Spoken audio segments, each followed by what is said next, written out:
Hey there guys, how's it going? And welcome to this video, which will be an introduction to glazing. Now, glazing is one of a few techniques you can use to create blends and transitions from one color to another, or even just add a little bit of color to already existing transitions you've got. Right, now here I've got a blob of water, a blob of Mornfang brown, and just another bit of water, and I'm going to try and talk about the consistency of a glaze and how to achieve that. Now, it's kind of hard. There's no definite way to get every single paint to become a glaze. You've probably heard of trying to achieve a consistency similar to milk. That's a good starting point, but there's some paints out there that will mix with water to become a glaze easier or harder than others. So they may require more water, depending on if they're a super high pigment paint, may require less. But as a rule of thumb, milk consistency is a good thing to look for. Now, what I'm going to do is take some of this water. I'm just going to start mixing it with the Mornfang brown.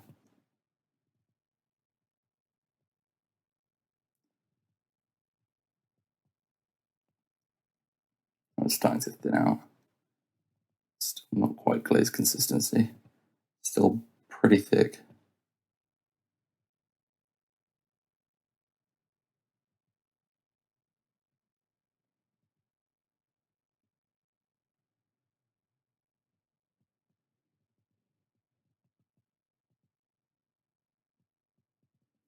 Still very thick. So we still want it thinner than this.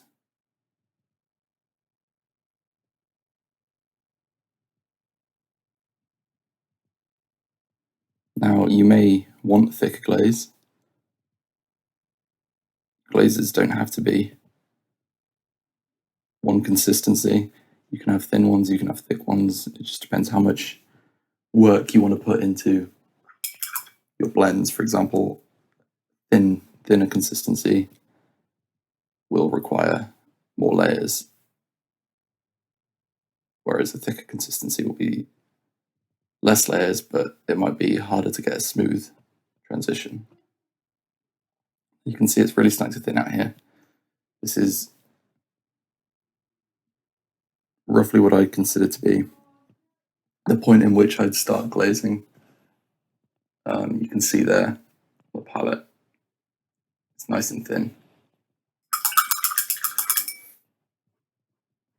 It's really very much knowing what the paint you're using does when you mix it. For example, I know how the majority of my paints will work when I mix with water. I know how much water, how little water, and what kind of mix makes them a glaze better. And as you can see here, this is the kind of, this may even be a bit thick, but we'll see.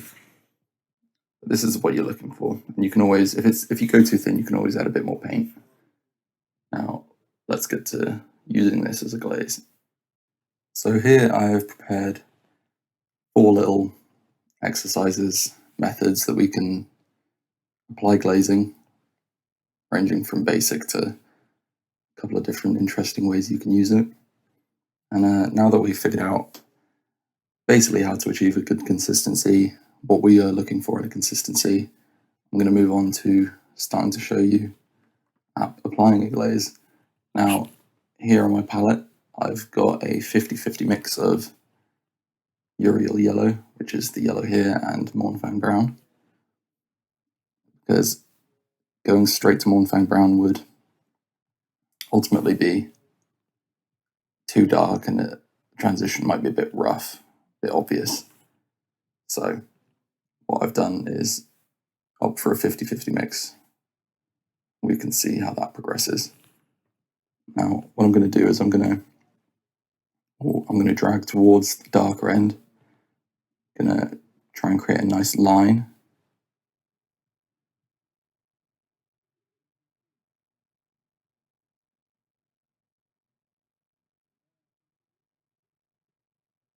And then I'm going to let that dry. I'm not going to touch it whilst it's drying. I'm going to let that first layer dry. And what I'm going to do is I'm going to come back and apply a second layer. So that's pretty much dry right now. There's a little dot here. That's slowly drying. Now, another method, you don't have to go straight down the lines. You can sort of approach it from diagonals.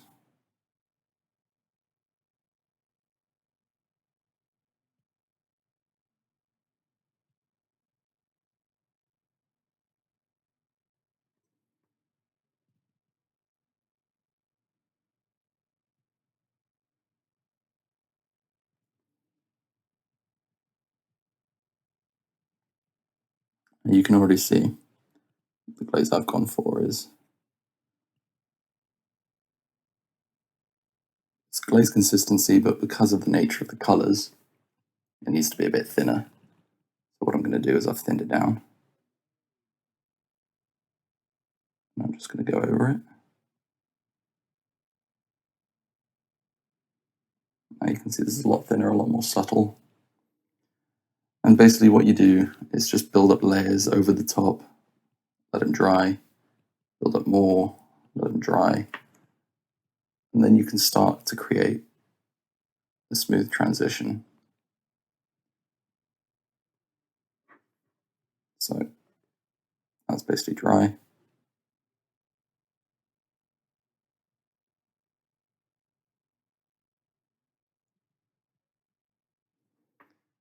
Now it's very obvious to see mistakes on a long piece of plastic like this. If you were using smaller areas, it would be a lot easier to get a smoother transition.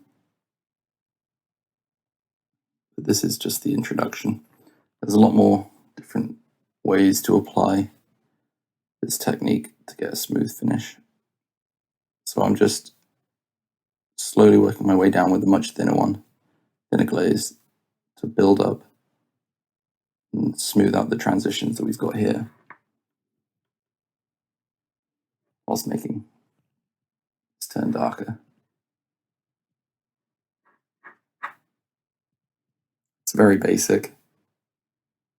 It's not the most complicated thing in the world. You can get some really nice effects out of it. In fact, I've got Marine here that I've been working on, where I've used a glaze to get the shoulder pads from a bright yellow to a more orange. That's really, really easy to do.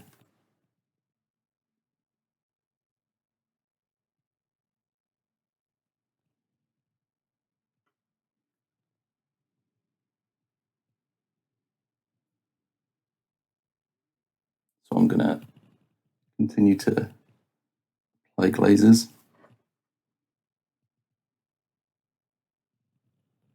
And you'll start to see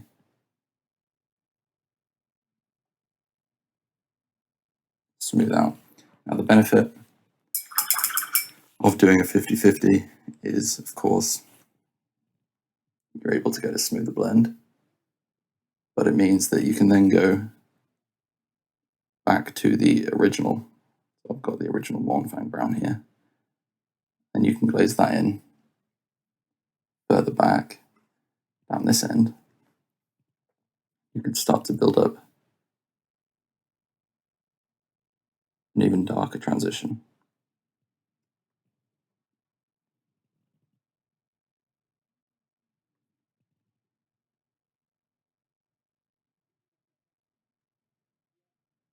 So slowly but surely this will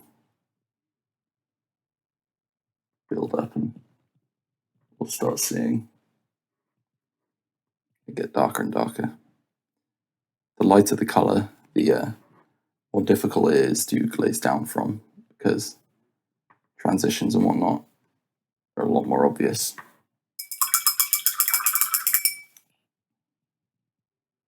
One thing you can do is, what I'm going to do is take some Uriel yellow, tiny little dot, mix this into a glaze. This is a much lighter color, so you'll require less water.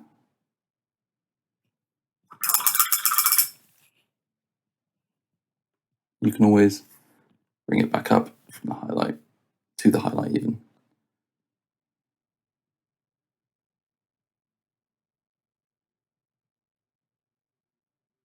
Now, you've got to be careful because paints react differently depending on what color paint is below them. For example, it may look one way going into the shadow, but it might blend into a completely different tone, different shade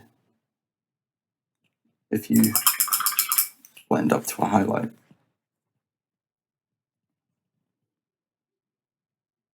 So just continuing to get darker and darker. And then with the yellow, glaze it back up.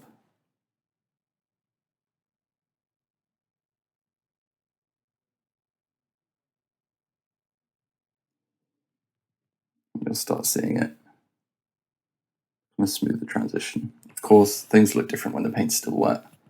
So wait for it to dry and then carry on. Another reason to wait for it to dry is because you can create marks with your brush by pulling up the previous layer of paint, which is really not what you want.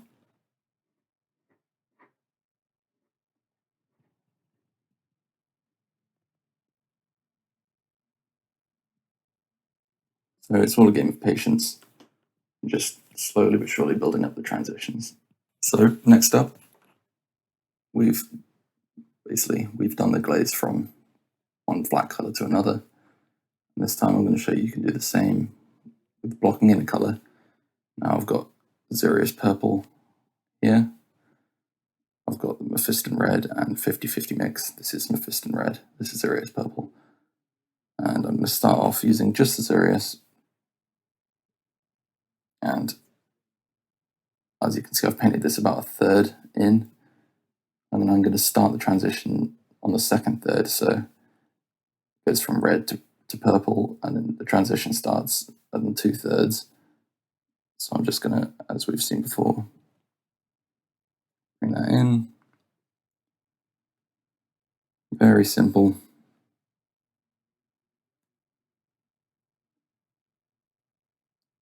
And wait for it to dry. Move it a little bit lower than the last line.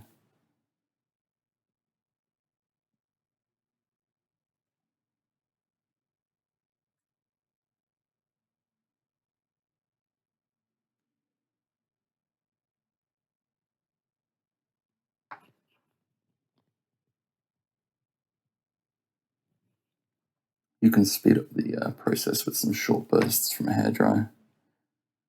Of course, I don't want to ruin the audio for the tutorial. But if I was doing this without filming, that's what I'd be doing. So you want to avoid buildup of paint. You don't want it to pool anywhere.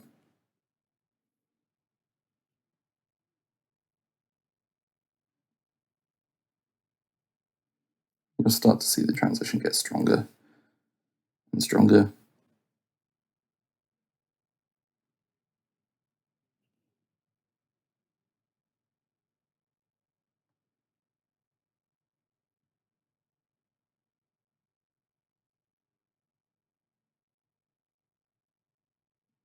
And I'm just going to repeat this process over and over again until I get a blend. And with a bit more time, a few more layers, build up a rough transition. As I said before, the more time you put into this, the cleaner it will get. And these aren't the best examples. They're very long, and that doesn't make for a nice glaze. Usually, something like a much smaller surface is when you'll start seeing some nice results from glazes. Let's see if I've got any examples around me. This, where you can start to see it works quite nicely. But this is the technique that I was using. As you can see, the surface of these plastic rectangles isn't the smoothest either, so it will show up. But onto the next test piece, part 3. Now, you can also glaze in highlights, and there's a really nice method for doing this. It involves white and basically sketching in a highlight and then glazing over it. Now, I've got Warpstone Glow to Caliban Green here. I've got Moot Green on the palette, thin to a glaze, and White Scar that's just a little bit thicker than a glaze. And I'll show you what I'm going to do is I'm going to take some of the White Scar. I'm going to start to create a transition about 2/3 up.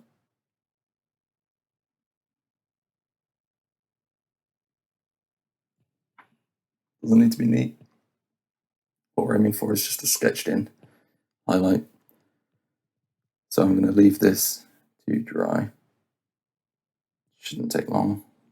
Probably over the course of me talking about it, it should dry up. There you go. And then I'm going to just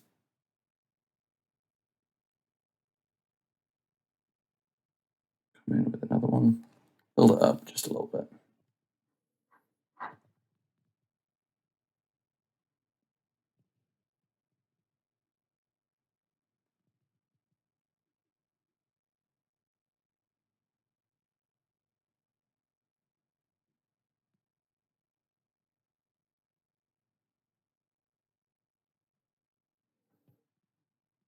That should be enough. So we've got a really rough transition there. It's just about dry. And what I'm going to do, I'm going to come in with our Moot Green, take it off the brush. Tissue paper is really good as opposed to a thumb. It absorbs it a lot easier. And then, as we've done before, I'm going to start the midtone, but this time glaze up towards the highlight.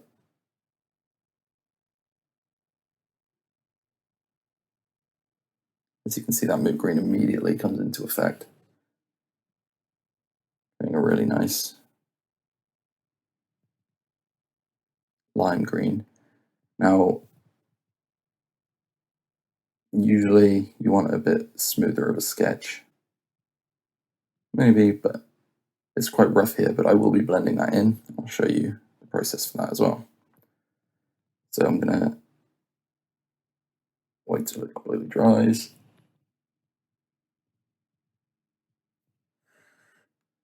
And then come in with another layer. Nice and limey now.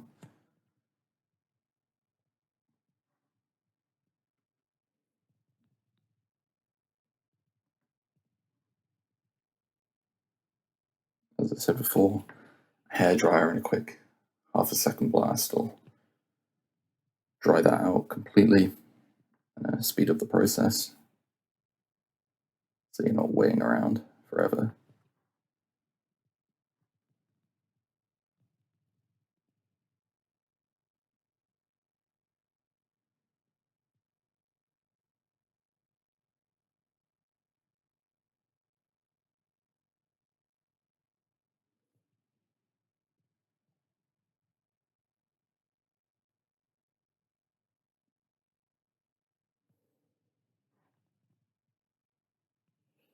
So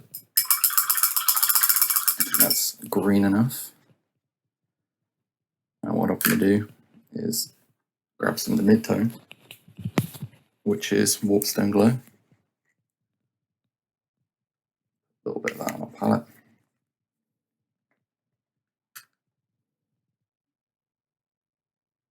What I'm going to do is take some of our Moot Green glaze and mix it with the Warpstone down here. And then thin that out a little bit more to compensate for the extra paint we've added in.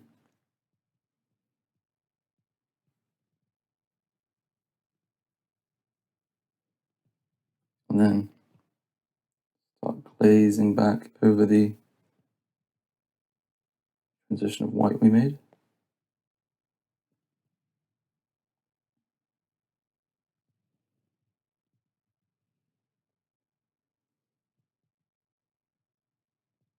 it to dry and then coming back and leaving it to dry and then coming back.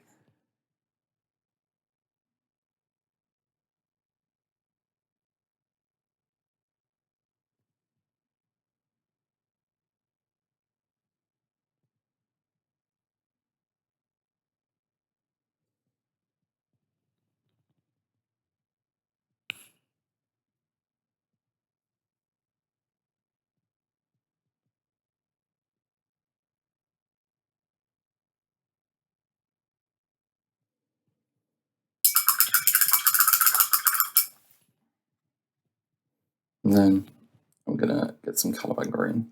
I'm going to glaze over the new transition we've made. In this process, it can often be good to start with a base coat, sketching the highlight, glaze that down, and then work into the shadows. As you can see, it'll save on the working back and forth. Now, to the next application. And number 4 on this method, in this list of things you can use glazing with, is to apply subtle colors to already existing transitions you've created. So I've got Zurius purple here into a thinner glaze than normal. What I'm going to do is, as always, make sure it's almost all off my brush. And this time I'm going to work on glazing it into the shadows here.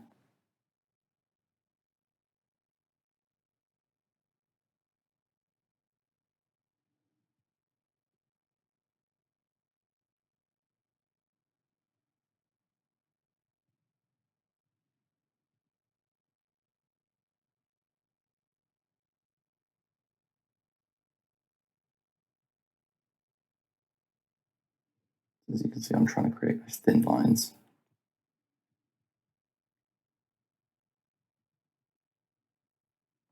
I can also do this. Basically, taking the brush and using a motion like this.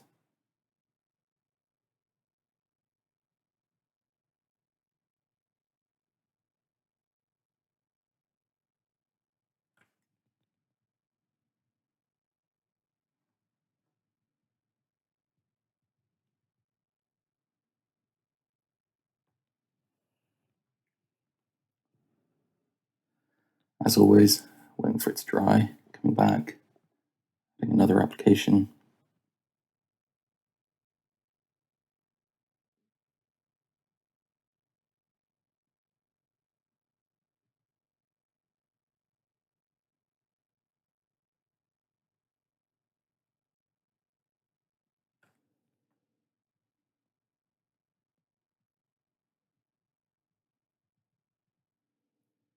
So you can be as subtle as you want with this.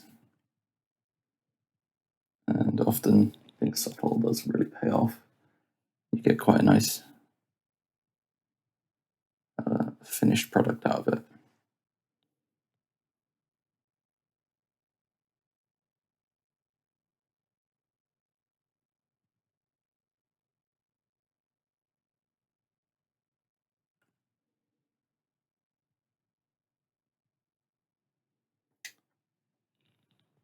You can start to see it building up slowly but surely. And there you go, you can see it's into a rough, more purple gradient now, but still very, very subtle, on the colors at least. And this is basically it, the different approaches, uses for glazing. It'll look a lot better on a model. So, the context of the shapes, it's a lot easier to get really, really nice looks out of them. But this is just a introduction to glazing. So you guys can practice this in preparation for things that we've got coming up. For example, full tutorial on this entire character. I use glazing to build up the non-metallics, and I'll use glazing throughout the process. So it's good to practice that now so you can tackle that tutorial once it comes out. So thank you for watching. Of course, any questions, let us know. And please go and give this a try yourself. Grab a spare model and try it out. I'm sure you'll enjoy it.